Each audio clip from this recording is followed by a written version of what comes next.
Dr. Macino. Today we're going to be looking at SCP-4419, Object Class, Keter, Special Containment Procedures.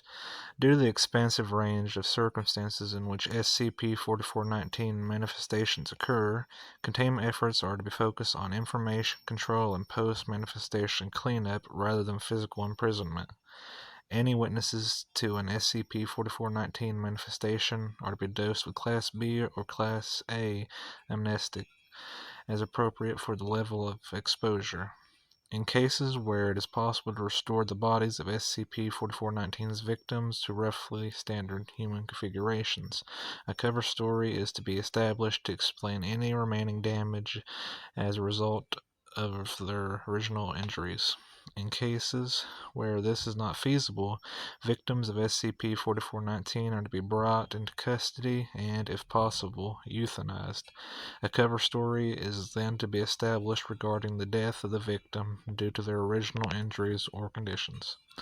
Description: SCP-4419 is a vehicle resembling an ambulance of varying make and model, which will spontaneously appear in an area shortly before a medical emergency arises.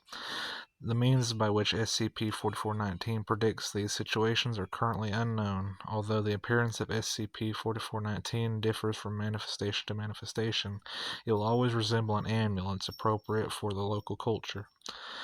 Upon the occurrence of a medical emergency, SCP-4419 will proceed directly to the injured individual, hereafter referred to as the victim.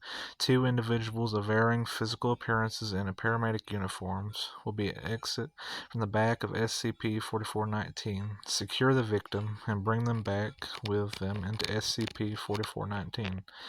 The individual that emerges from SCP-4419 will behave as expected for a medical professional in the situation, but will repel any attempts by others to prevent them securing the victim via extreme physical force.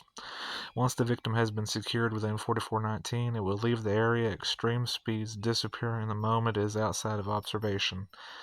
2 to 7 days later, the victim will be returned outside a local area, suffering from extreme and invasive bodily modifications.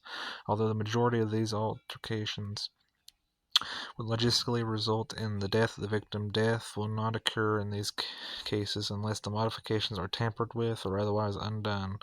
The specific nature of these modifications differ from case to case, although there does seem to be a level of correlation within the original medical emergency.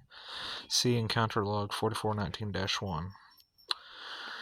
Encounter Log 4419-1. The following is a log of encounters with SCP-4419, the original medical emergencies in each case, and the body modifications applied to the victim. Note that this log does not encapsulate all known SCP-4419 victims, and a full record is available on request from the Data Archive at Site 31. 7/2/1983. Medical emergency. A braking car hits a pedestrian crossing the street, results in a broken leg. Body modification. The victim returns with all limbs amputated and relocated to protrude directly from his torso. The limbs were re-amputated, and a cover story was established to maintain the loss of limbs as the result of the much more severe car accident. 11/23/1994. A man suffers from a broken jaw following a fight outside a bar. The victim returned with the jaw forcefully permanently opened. In addition, a glass window was installed into the mouth to permit viewing of the heart, which had been relocated to the back of the throat. Due to the relocation of the heart, reversion of the body modification was not possible, and the victim was euthanized. 6/19/1999. A homeless man suffers from a drug overdose. The victim returned to the same place he was originally taken from. The top of his victim's skull had been removed and brain crudely scooped out and placed into the victim's hands, which had been fused together in front of him while being brought into custody. The victim's brain fell out of his hands and he instantly expired. 1/29/2003. A wife and husband involved in a car crash suffered numerous broken bones and severe bleeding. Victims returned fused back together by their backs. All bones that had been broken in the original accident were meticulously removed, resulting in the loss of use of some limbs. The victims were successfully separated, administered amnestics as appropriate, and their modified limbs were amputated. 2/15/2006. An elderly man suffered from a heart attack. The victim was returned with 11 additional and non-functional hearts within his body, stuffed between his existing organs.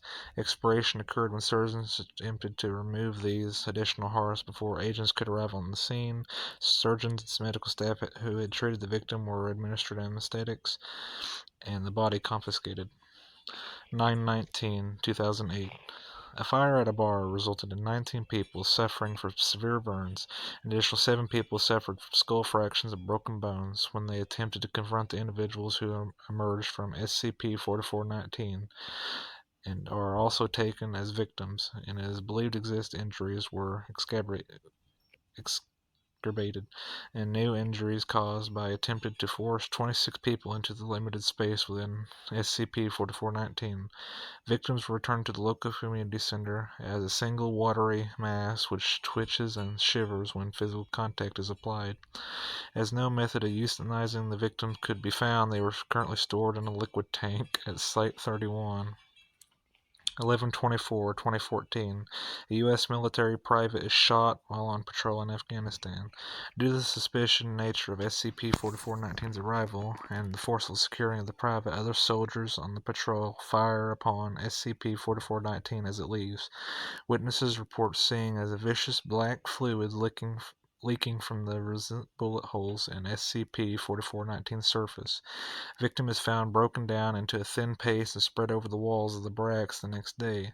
The agents who initially secured the remains reported seeing a most intact eyeball dilate when they approached.